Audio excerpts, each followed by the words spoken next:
it's in the breaking we come unbound.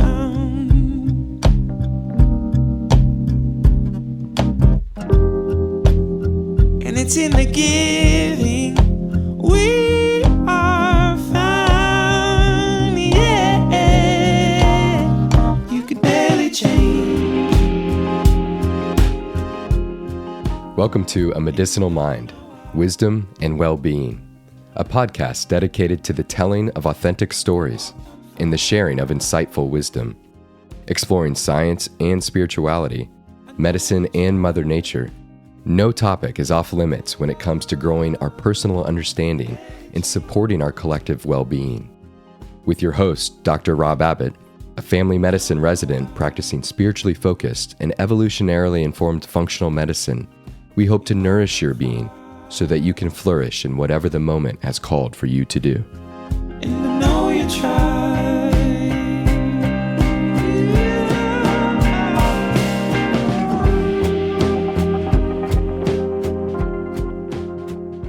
In episode 28 of A Medicinal Mind, Wisdom and Wellbeing, I have a spontaneous and exploratory conversation with my new friend, the globetrotting health coach, Ellen Jaworski. Ellen has a flourishing health coaching practice and blog at Peak Paleo, where she shares her unique approach to holistic health, all the while traveling the world, inspiring others to take control of their health so they too can become the best versions of themselves. In this conversation, Ellen offers a vulnerable glimpse into her own health journey, or as she calls it, the why behind the why, that eventually led her to ancestral health, health coaching, and further self-exploration. Ellen shares her insights on what it means to be a health coach, answering questions such as, what is the training like to become a health coach in the first place? What does she see as the primary role of health coaches? How does she personally start in cultivating a relationship with her clients? And what does it really take to discover the why behind the why? We then explore Ellen's unique choice of forging a travel and telemedicine-based practice, taking her expertise on the road to promote her own flourishing as well as that of her clients. We end the podcast discussing the many ways we all define spirituality and discover the heartbeat that we see as something greater than ourselves. I was so lucky to have met Ellen just a few months back and believe in my core that the future of medicine will be led by health coaches just like Ellen, partnering with integrative clinicians, focused on removing barriers to wellness, and engaging in a self-exploration towards truly bountiful joy. Please check out the show notes to see more about Ellen and her work at Peak Paleo.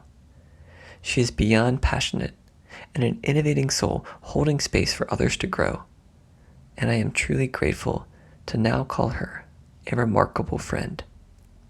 I really hope you enjoy the show. Well, Ellen, thank you so much for joining me today from the West Coast for a podcast. Thank you so much for having me. It's a pleasure to be here. I always forget when I'm scheduling things and trying to coordinate times that a lot of the people, interestingly, that I'm trying to coordinate with are in a very different time zone. And my bedtime, being working in medicine, is generally pretty early. So I applaud you for being able to make some time to meet my sort of early demands. Absolutely. It's my pleasure. And that's one of the beauties of, being a health coach and working remotely is that my time is flexible. So I can, for the most part, choose to schedule things when I want. And I applaud you for having that early bedtime. I have to set some boundaries. Sometimes, things get a little dicey, but I really got to talk about and focus on self-care, which I think is probably something we might get into today. So I hope so. But definitely wanted to start with you being able to share a bit of your story, and you already hinted at perhaps what is your current calling and what has brought you into this space of, bringing healing to others?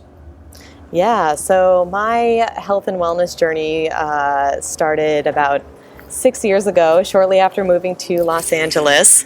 I had been eating the standard American diet for my entire upbringing, and it wasn't until I got to LA that I really started to care about what I looked like and started to realize that what I put into my body was having an effect on how my body looked and how I felt. And it didn't help that I'd come out to Los Angeles to pursue a career in the TV industry, which is a pretty unhealthy industry. Not only are you surrounded by junk food at all times of the day, but the hours are just so rigorous and so demanding, which I know is something that you're familiar with as a doctor. But we're often doing super long days on set, day after day after day, sometimes 7 days a week. So all that really just started adding up, and I didn't feel good. I didn't feel good in my body. I didn't feel good in myself. And so I knew that I needed to make a change. And where I started was with conventional wisdom, that is calories in, calories out, because that's what I had learned was how you lose weight, how you get healthy. So I started on that course, and I found some success. Then I plateaued. I was happy with where I was at for a little while, but then that itch kind of crept up again, and I dove back into calorie counting and vigorous exercise. And I hit my weight goal, which was very exciting, but at the same time, I still didn't feel good about myself, which I couldn't believe. In fact, I almost felt worse about myself when I hit that goal weight, because I still didn't think that I looked good enough or that I was good enough. And at that time, I was so fortunate to have the paleo diet, the paleo lifestyle, enter my life. This came across my path, and I was so drawn into this idea of giving your body real food, of taking care of your body, of moving in a way that's not detrimental, but in fact strengthens you and builds your health. The idea of stress management and the fact that that could be tied into a diet or lifestyle was so appealing to me, because stress was just taking over my life at that point, especially in the realm of my work as an art director. So I fell down the rabbit hole of paleo. 3 months after discovering it, I was signed up to go to Mark Sisson's Primal Con in Tulum, Mexico, where I met some incredible people. I found out that this is an amazing community with so many inspiring, intelligent, just people who care about their bodies and their lives and themselves and other people around them. And so all of that just grew together, and I knew that this is where I needed to be. And it was after discovering that my goals shifted from this aesthetic, like wanting to look like, the Victoria's Secret models that we all grew up watching on TV, to wanting to be healthy and just wanting my body to function at its highest form, because I realized when I was treating my body properly, giving it great nutrition, intelligent exercise, sleep, stress management, all of that made me feel so much better. I was more relaxed. My digestive system was functioning smoothly. I didn't have constant stomach aches. I was losing weight naturally. I had the most steady energy that I'd ever felt in my life. Like, especially that first 6 months of doing paleo, I couldn't sit down and watch TV. I just always wanted to be doing something, because my energy was just so bubbly and exciting. So anyways, after transforming my own health and really focusing on that for a number of years, I realized that what I wanted to do with my life wasn't art directing. I didn't feel that was no longer serving me, and I felt that my true calling was in helping other people realize this gift of incredible health and how that can have such a profoundly positive impact on their lives. And I knew that I could take what I had learned, mix it up with formal training, and be able to help positively impact so many lives. So that is the path that I'm now on. And it's really been a beautiful transformation over these past 6 or 7 years. I will never get tired of hearing stories like yours and just knowing the ripple effect that will extend beyond, to so many other people's lives because of those, first catalytic moments. And I love your description of going to PrimalCon and just being in that space with people who cared about themselves. And it sounds selfish, but actually, and in doing that, they carry an energy that pervades the entire space. So everyone there just feels supported. They feel loved. It truly is that community of just nourishment. And I think It's something that we are just really starting to pick up on is a huge determinant of health. And, the types of people that you spend time with, the relationships that you have. And if you're around other people who genuinely care about themselves, I like to think of it as, you're going to rise with them. Yes. And it's not about, we have to sometimes step back and not look at these people as idols or someone, better than me, or they're at a, better state of health, like you alluded to, being sort of a little disillusioned with that image or, your body image compared to someone else. But you guys, as a group can rise together. And in that sense, to me, like, growth is exponential and limitless. And I think we really have to give ourselves some time to pause and to realize who is my community, who is my tribe. Absolutely. I'm so glad that you said that. And there are so many just juicy nuggets of wisdom rolled up into what you just said. One thing I've just been basking in today is that feeling of community. I drove an hour and a half south this morning to grab brunch with a friend of mine actually that I met at PrimalCon, who lives in San Diego. We met halfway. We were each willing to make the 3-hour round trip just to be in the same space for a couple hours, catch up, share our lives, share our energy, share the wisdom that we've gained each as coaches, what's working, what's not. And now here I am talking to you and another wonderful person that I met through this amazing community. And I love just looking back on this last year of my life.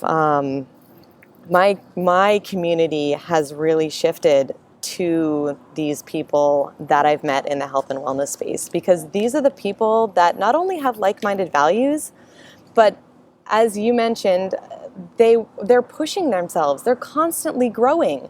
And when you're around those people, you are being challenged as well. You are being stretched as a person. You are seeing what the next steps for you can be, what you can rise to, what you can grow to. And that is so damn inspiring. You can't help but leave those types of gatherings or leave those times with that type of community and want to be a better person. Yeah, it is, it's something that has certainly allowed me to continue. I mean, just simply doing this podcast right now, I look on paper, it's like, where, people keep asking me, where do I find the time? And it's like, what do you mean? Where do I find the time? This is my tribe. This is my community. They give me energy. And you'd think that, in this space, you look around and you start to get competitive, or you once again getting back to that comparison of like, oh my gosh, look what they've created, or what they, that book that they've written, or that group that they've started.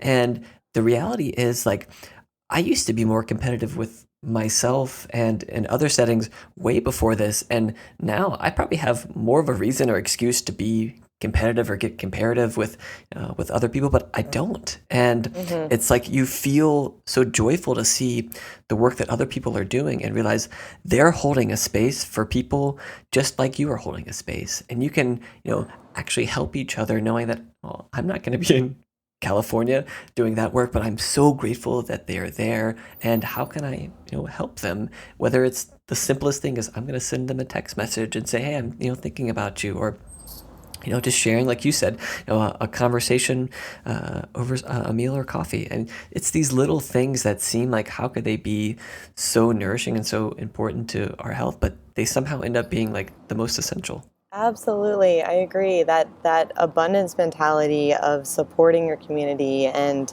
building each other up instead of tearing each other down is just it reciprocates, because what you give, like, you're getting that energy back, and it's so inspiring to be around that.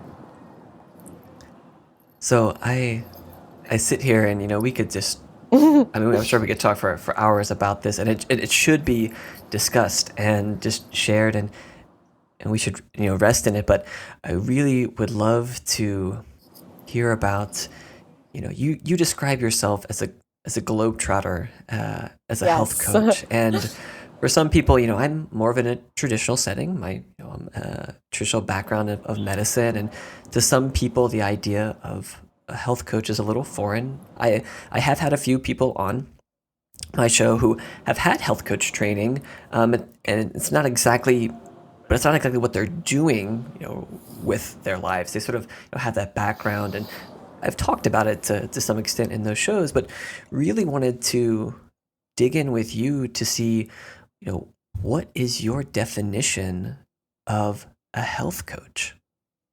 Yeah, so my definition of a health coach is someone who holds the vision for their client, of their client being the best and healthiest version of themselves, and works with them to create habit change in health, in nutrition, in movement, in sleep, in community, in all the aspects that go into making a healthy, happy human.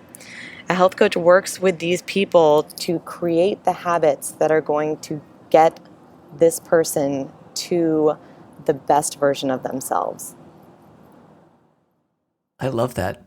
And it's something, so then the next question is, well, so what qualifications, what makes you able to do that? That sounds like any person on the street could come in and be a health coach. What gives you the ability to do that and to work with clients with their health? Yeah, absolutely. And you're right. Like, at this point, any person can just walk off the street and say that they're a health coach, because the credentials are still, it's a new industry. It's something that's still finding its footing. The certifications are still figuring out what exactly there needs to be. So it is important when you're choosing a health coach to know where they come from, what their training is. I am very proud to have graduated from the Health Coach Institute program, so I am a certified health coach. But what I think it takes is having a strong understanding of being able to hold space for these people who want to make a change, and then understanding what the different roads are that lead to optimal health. And the biggest key is understanding, being able to deliver transformational coaching, and that is coaching that actually helps create change. And there's a number of different ways that can be done. You can kind of think of great coaching sort of like a sandwich. There's layers to it. So you have those top layers, and those are the small changes.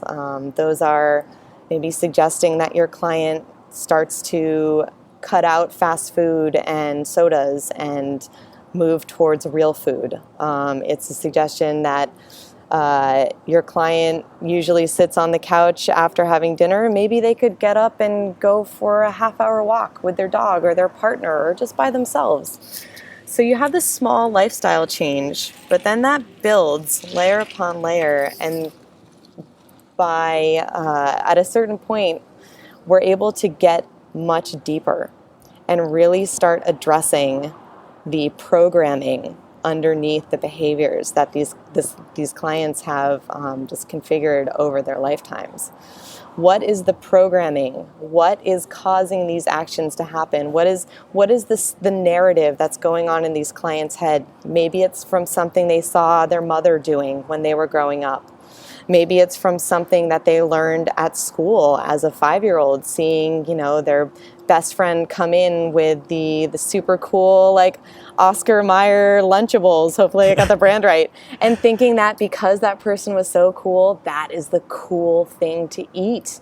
And now 20, 30 years later in their adulthood, they're still stuck on the ideal that, like, they have to be doing the cool thing to be the cool person, but then it's having such a detrimental effect on their health. So what I love about health coaching is that not only do you just address the, this surface issues, the things that someone could just, easily read a book and say, okay, here's my list of things. This is what I need to do to be healthy.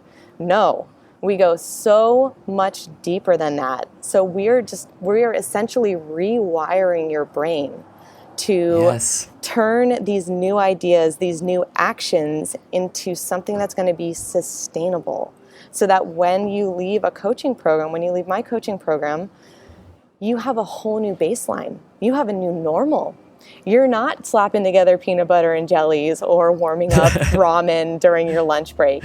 You are thinking about, like, how am I going to meal prep for the week? What do I need to do to set myself up for success this week so that I can feel my best, so I can do my best, both in work and in life? Yes, it's, I think in another life, I would have been just a health coach. I mean, I try to work in so many of those ideas and concepts when I'm working with patients, but at the same time I realize, like, I can't do this. I need my health coach, and I have to be patient to get through residency and my training. And but I've just resonated so deeply with everything that you've just described. And you said a couple things there that I think I'd like to kind of dig a little bit into and see. You mentioned working with people who are motivated or who want to make a change. Yes, and I'm so glad you brought that up.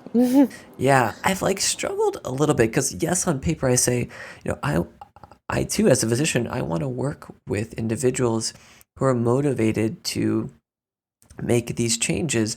But at the same time, I also will see people, come in and they will be motivated, but the changes that they want to make, and perhaps the reason and intention behind it seems a little distorted, and it can be quite difficult to direct people perhaps to maybe there's something else that you should be directing your energies to.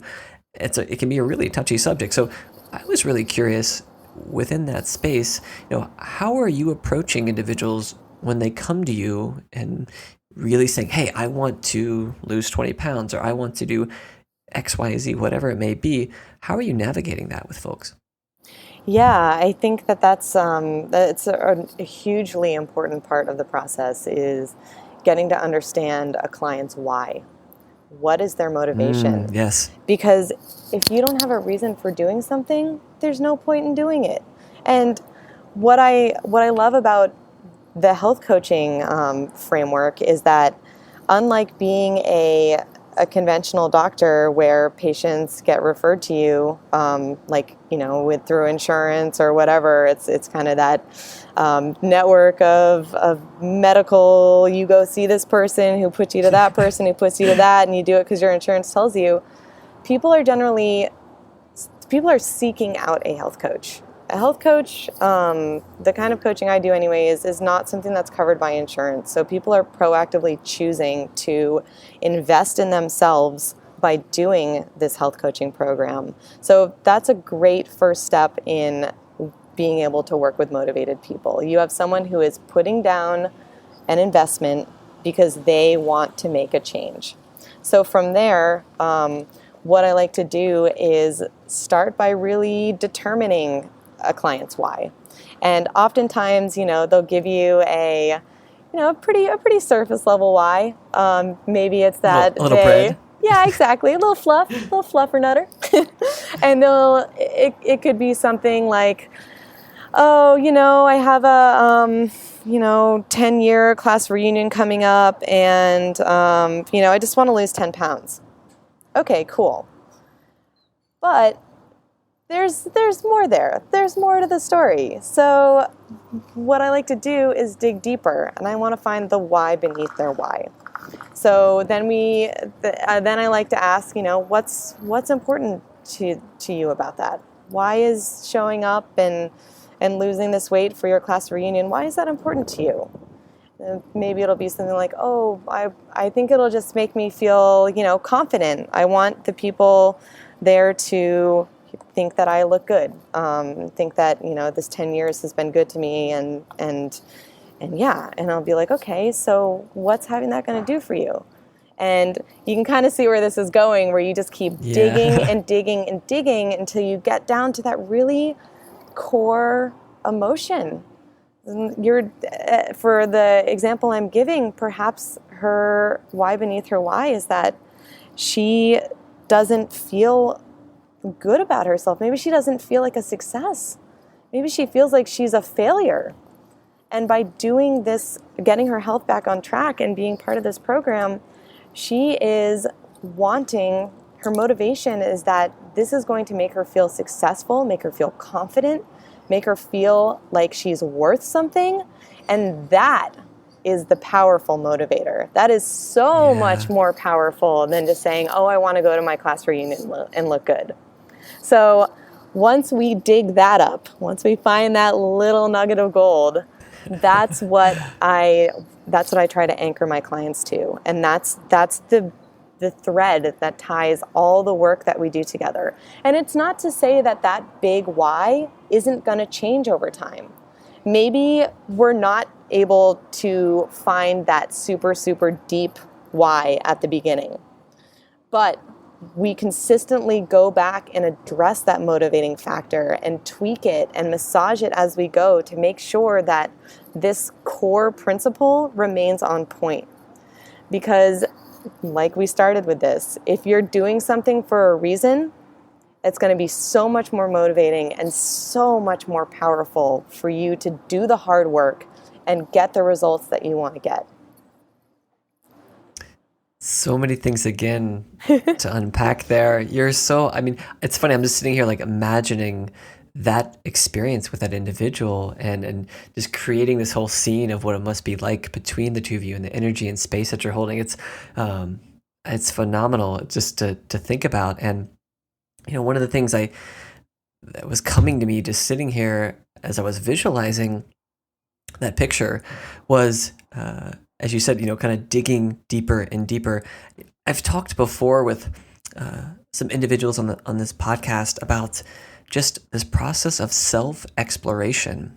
And it can take many forms. I've, talked with Corey Muscata, who's, really into meditation and mindfulness. And we had a great discussion talking about, trying to engage people in this journey of self, this journey of self-exploration, and being able to figure out those deeper and deeper whys, and then being able to realize it's going to change with time. Like, I hope your major why when you're 18 is different than when you're 30. I mean, maybe it is somewhat the same, but I think you're going to have a little bit different sort of intention and motivation. But and I've talked with my girlfriend at times. She's in psychiatry, and she jokes that everyone should go through psychoanalysis. And and on that surface, it sounds like, well, that sounds like that's a bunch of voodoo. But really, what it is it's self-exploration. It's getting you to see, as you mentioned, these patterns of behavior and seeing the connections from, more often than not, in childhood, what your experience was like with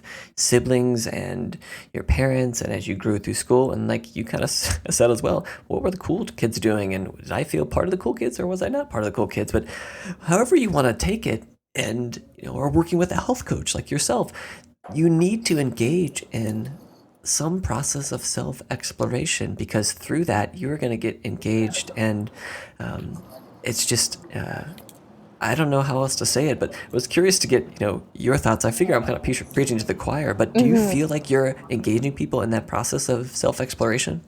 Oh, absolutely, 100%. Because these people are having to just really start to think about what has been such automatic behaviors for 10, 20, their lifetimes. Like people who are just not thinking about the impact that what they're putting in their body, what effect that has. People who don't realize that, sitting at an office desk for 8 to 10 hours a day and just getting up to use the bathroom and maybe heat up their leftovers in the microwave. Like, these are automatic behaviors that we take for granted. We don't even think about them. They're unconscious. And by getting people to just create some awareness, that is such a powerful form of self-exploration. I think it just starts a cascade. And I'll often find that clients, once we start, when we start by addressing the nutrition side of things and we start talking about, okay, so pay attention to this week, what you're putting in your body that's real food versus what isn't real food. And then start to pay attention to how quickly you eat your meals. Are you scarfing them down in 3 minutes, or are you taking 20 minutes? Start to think how the foods that you're eating give you energy. Do you feel peppy and excited after you eat? What about 2 hours after you eat? Or do you feel like crap? So creating that awareness and that intuition in the body is just so phenomenally important. And then that is what spreads into the rest of people's lives. It just starts to permeate. And I'll often have clients, yeah, exactly, starting to bring up in sessions like, oh man, well, I noticed I didn't sleep well last night. And then because of that, I was hungry and I couldn't focus. And so it's like taking, the pill in the Matrix, like take the red pill or the blue pill, and they take this like amazing red pill and then they just go down the rabbit hole and start experiencing things all throughout their life in ways that they hadn't, because they just become so used to the monotony of what had been going on in their life up to that point. So it's like giving them glasses so they can see. It's a beautiful image once again, and I really would love to perhaps get into some of the really practical things that you're doing with individuals. We've talked, to some degree in kind of abstract sense, but also you've really given us a good framework for the structure of how you're working with people. But I'd love to maybe get really practical here. And, I alluded to the beginning, you're this kind of globe-trotter of sorts, traveling. And it sounds like what you're doing is a lot of, essentially telehealth coaching or telemedicine, however you want to call it, but essentially working with people, using technology in a positive sense to connect and communicate with people. So would love for you to share, how exactly are you connecting and talking with your clients? And, in the beginning, what does your sort of intake process look like? Because I look at my intake and I'm like, I'm taking a family history and I'm looking at allergies, and I think your intake's probably a little bit different. Yes, absolutely. So my process is I hold conversations with clients, coaching calls with clients over the telephone or over Skype if I'm international at that point. I know for myself, all the self-work that I've done, that what I need to be doing with my life, what I am doing with my life right now, is I am traveling. I am living and working remotely, and that's what's feeding my soul.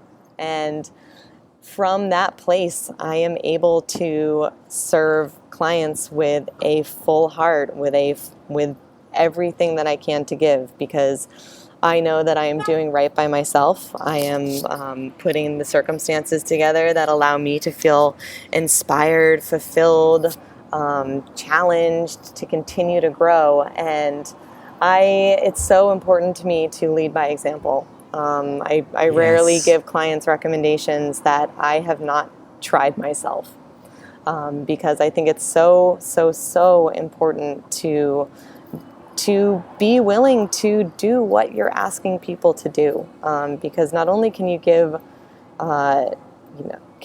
so much more insight into the process, but then the client also feels like they have an ally in it, like they're supported, which is so crucial in that relationship between coach and client.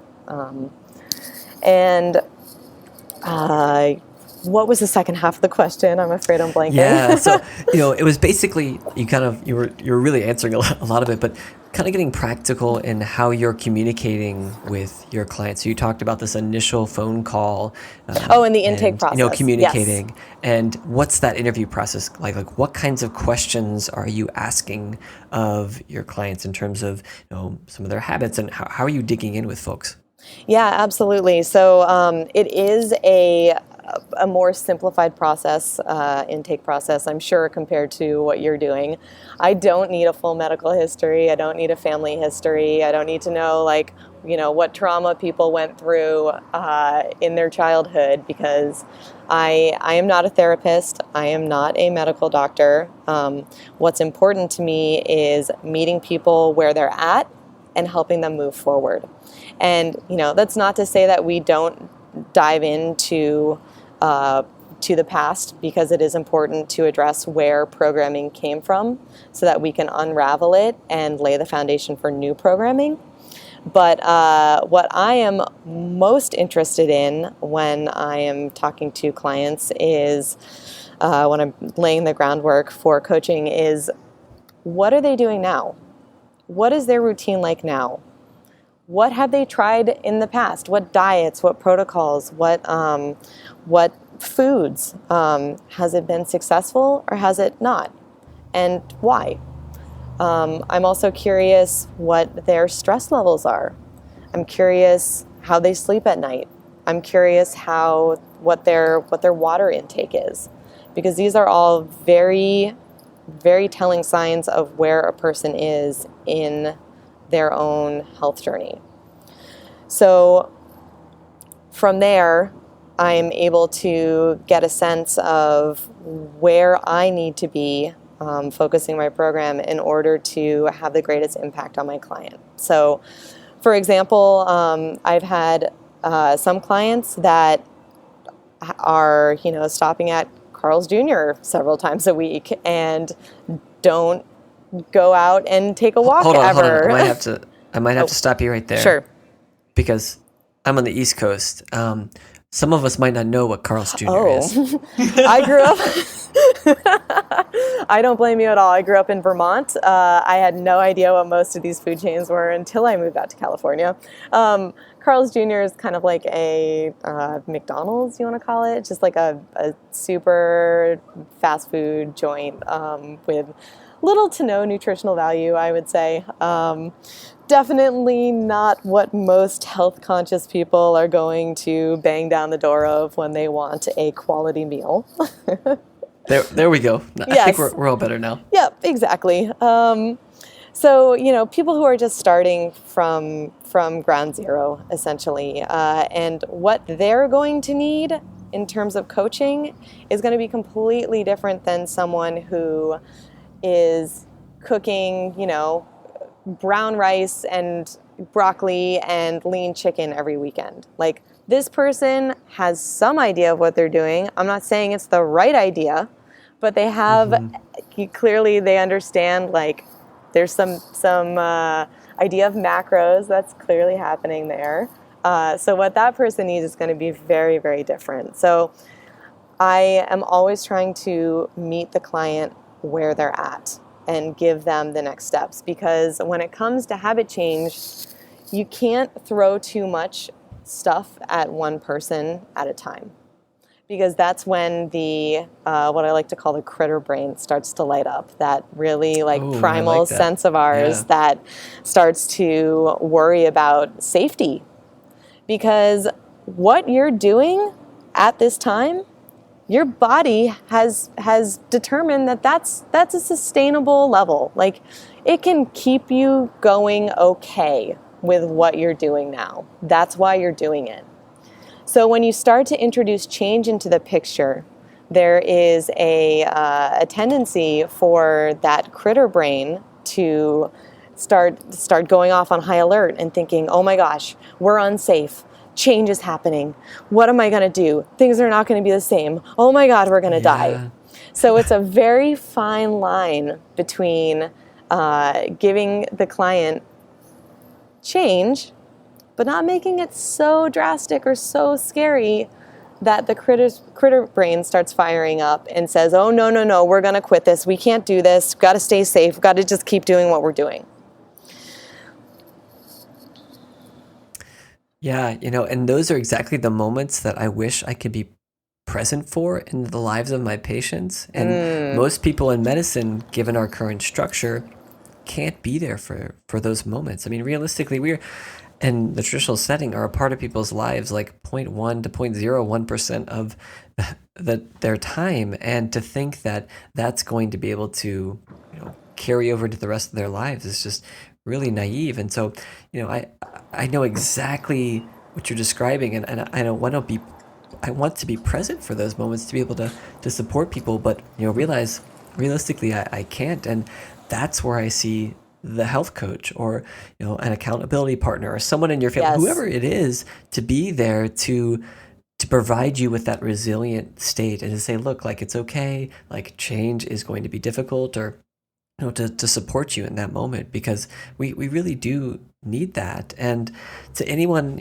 out there who thinks that I know myself, I've sometimes have thought, like, I want to be able to provide that for patients, and the reality is, look, it's like, don't try to be Superman. Look, you can't realistically be there, but you can prepare people to say, like, that's coming, that moment. It's not if, but when that moment comes, let's sort of decide what can we do. And that's where the breath awareness, that's some of the mindfulness techniques come in really, really wonderfully and handy for people to be able to tackle those moments when, as you say, the critter brain gets started. So there's a couple more things I wanted to get into before we ended, and something we've talked about quite a bit off of the podcast, and really how I think resonated the most. I know obviously we have the paleo ancestral sort of nature tying us together, but I think what really brought me together with you was we really kind of dug into some of the things beyond nutrition and beyond movement and even beyond sleep, and really dug into what is the role of community, what is the role of spirituality in people's lives. And when I say spirituality, that can be so many different things. It can be a connection with nature. It can be part of a religious structure, your own belief system. It really can be anything. And would love to sort of hear from you. How are you, personally, what is spirituality? And then two, how are you bringing that to your work with clients? Yeah, so I see spirituality simply as a connection to something greater than yourself. And I say simply because that is a very just, cut and dry definition, because obviously it reaches so much further than that. But ultimately it's what connects you to this world. It's what ties you into this purpose, I think, that you have in life. I know that over the years I have found my spirituality in, like you said, in a connection with nature. That is something that is incredibly powerful to me, and that's something that I have taken the means to shape my life around. Just being on a road trip for 3 months this summer, I was camping at least half the time. I was hitting every national park I could, because that is where I feel just so connected to the world around me. And that makes me feel so amazing. In nature, I feel both small and insignificant, but I don't think that's a bad thing. I think that's a really, really beautiful thing, because then you start to see yourself as one dot on the map, but there are billions of dots on the map, and we are all connected. And so when I am in nature, I love the realization that I could be totally crushed in this moment. Like a rock slide could happen and it could fall on top of me and I could die. Or, this tree could fall over, or a bear could come across my path, or whatever it is. It's kind of that loss of control almost, and being totally at peace and totally okay with it. Just knowing that, like, the world has you. We've talked about holding space. I think it's almost like feeling like something greater is holding space for you in that moment. Yeah, I know I initially, before I really came into my true spirituality in the sense that I kind of see it now, I was finding my connection to something greater than myself in nature. And so completely agree, spending lots of time in some of these beautiful spaces, mainly in the East Coast, but I've been blessed to be out on the West Coast on some trips, and just really being in awe of some of these beautiful spaces and being connected to things that you just can't otherwise be connected to if you're inside of an office. It's just not going to happen. And I, to be honest, yes, I've sort of transformed my life in doing, kind of following an ancestral template and eating a sort of a paleo diet. But the reality is, what actually brought me back to health was digging in and beginning to meditate, beginning to dedicate myself to a yoga practice, was actually joining my medical school sort of Christian community and starting going to a church and tying into that community. Yeah. And all of those things realistically, like, can I on paper say what made me better? No, but that who really cares? Right. But it was truly that sort of self-exploration into mindfulness, into meditation, taking a pause, and that growth spiritually that just gave so much energy to me. And realistically, I think made me more resilient, that if I was eating at Carl's Jr., I'd probably be okay. I wouldn't be optimal, but I'd probably be okay. And sometimes it's hard to, especially in traditional medicine, for people to maybe accept that could be true. And or even in working with clients who might come in and they might be so driven, saying, I need to, I'm so focused on diet and this, exercise plan, and not realizing that they could actually be flourishing while eating a relatively sort of okay diet if they tapped into some of that intention, that meaning, that spirituality. And I don't know, I've been trying to spend time figuring out how to hold that kind of space and allow people to see the potential from those aspects. We talk about there's so many roads to wellness, and yes, those roads seem like to me to be a little more golden than even others. But wanted to hear from you, if there's any stories of potentially clients that you've worked with, or aspects of your story we haven't touched on that bring that sort of more to light. Yeah, I had one client that was, she really had a great hold on the nutrition side of things, and I think that for her, where she was struggling was with that connection, that spirituality, that feeling like life was just going by too fast. And I really resonated with her on that note, because I have often found at times too, just being a type A, being someone who is constantly working toward a goal, that I had gotten to the point where I felt like life was starting to just be a checklist, and I was checking off boxes as I went, but not really being present and not really enjoying them.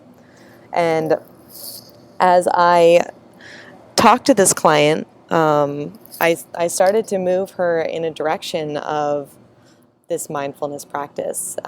We started working on meditation and adding that into her daily practice. Just starting with 3 days a week, and then every week bumping that up to 4 days a week, 5 days a week, so that she could start to carve out this chunk of peacefulness in her everyday, to start to really be present, to get in touch with the world around her, to slow down, and to metaphorically smell the roses.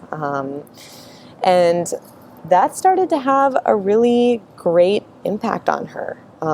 She started to feel more present through her day. She started to feel calmer. She started to feel more in control of her life, of what was going on, and not just get to a goal and be like, okay, on to the next one. She started to acknowledge and appreciate the journey that she was taking. And that was something that was really beautiful to see. And in addition to that, we also added a gratitude practice into that. So Yes. Oh making my a gosh, I love gratitude list. Yeah, absolutely. And, it really ties back to the beginning of our conversation with just having this abundance mentality. Changing the way you look at the world, reframing your life to see and appreciate the good things. That is one thing that has had the most profound impact on my own personal mentality of this checklist, and has helped me become so present, is that I am able to wake up in the morning now and express appreciation for everything that's going on around me, that I am healthy, that I have an abundance of nutrient-dense food in my home, that I have a CrossFit community that I can go get a great workout on with, and then go enjoy time with friends. I have access to nature. I can do a hike in the Hollywood Hills, even though I'm in the middle of Los Angeles, and be surrounded by trees. Yeah. Or I can drive a couple hours and be camping in the forest, or be down at the beach. Something I've started doing is weekend walks on the beach, which has just been so energizing for me. So it's, I would say in terms of spirituality, just really practicing an attitude of gratitude and that abundance mentality, wherever you find it, whether the nature sparks that, or whether being around people who light you up do that. But it's, that term, light you up. It's really about finding what lights you up, what makes you feel connected, what makes your heart glow, and working that into every component of your life. It's almost like spirituality is the compass, and then everything that comes in your life needs to point towards that north that's in alignment with where your spirituality is. Yes, exactly. And so much agreement. You would never have to. You've already won me over. You don't have to explain to me, why I, as a client, should work with you, or as a medical doctor should partner with you. I've already been sold, but you're so sweet. Thank you. I sit here and realize, unfortunately for the clinics out in the world, they're not going to be able to have you because you are a traveler, you are an explorer, and where you go and what the world needs of you is to not probably be tied down. But I do sit here and, like I said, you don't need to do this to me because I've already been sold. But I wanted to give you, perhaps in no better terms, what would be your elevator pitch to those of us in the medical community, and to perhaps some people still skeptical who may be patients, but to those in the medical community, to possible patients, why do they need health coaches like yourself?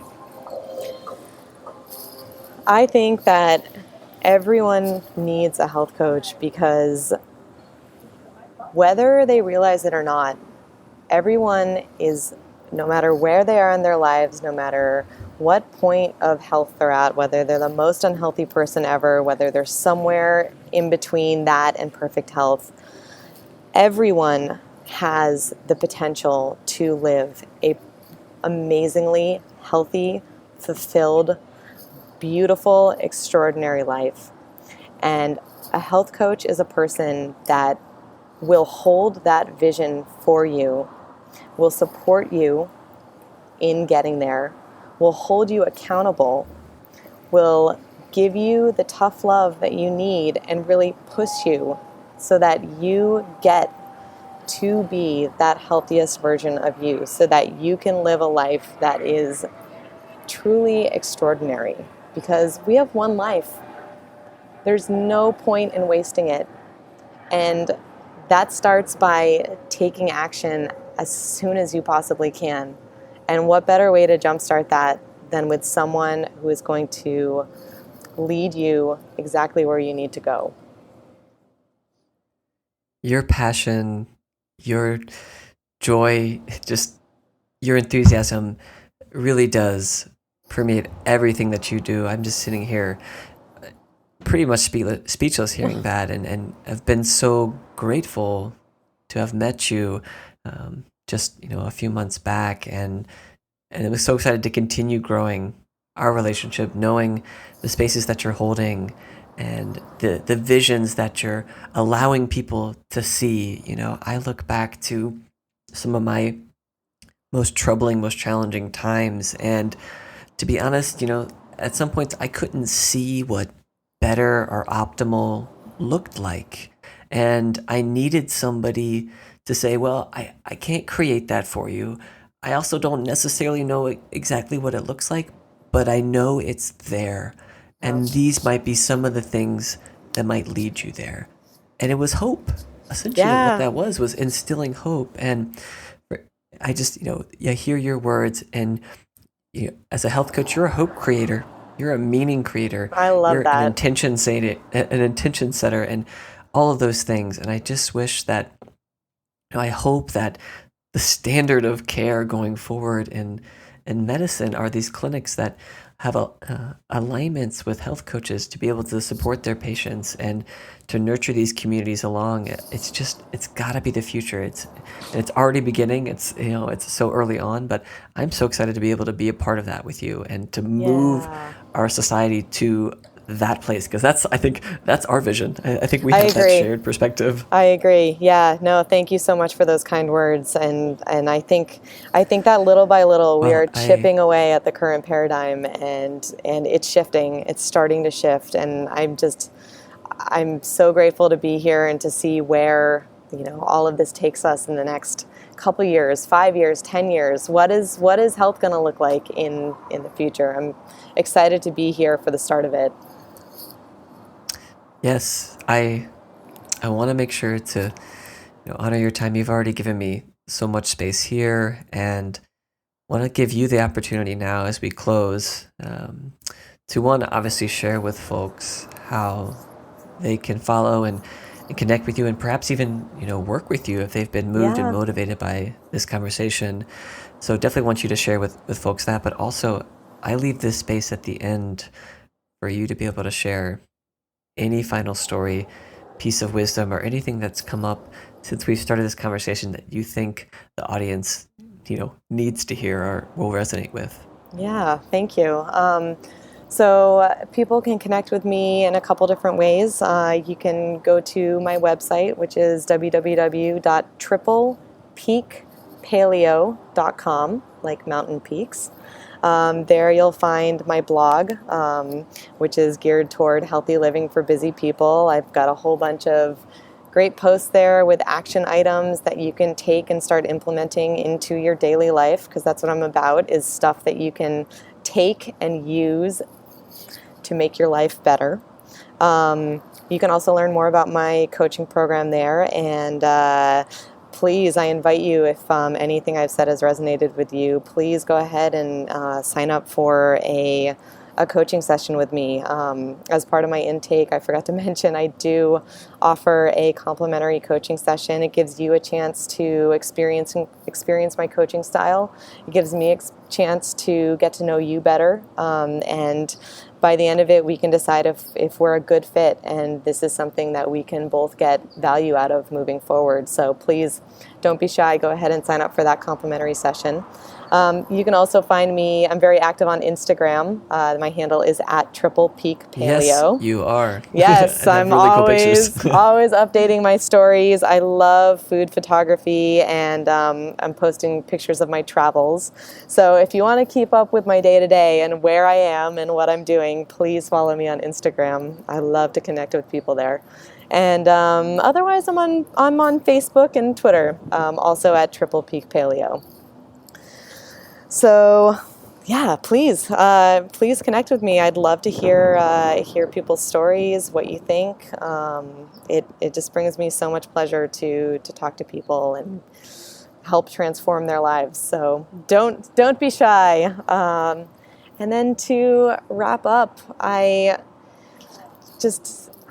overflowing with gratitude for this conversation, Rob. Seriously, it's just one more reason why community is so important. And it reminded me of something that I wanted to say when we were talking about community. And that is that supporting each other is so critical, because especially in the health and wellness space, most of us are not in this for, massive financial gain. Like, we are not into this to get rich.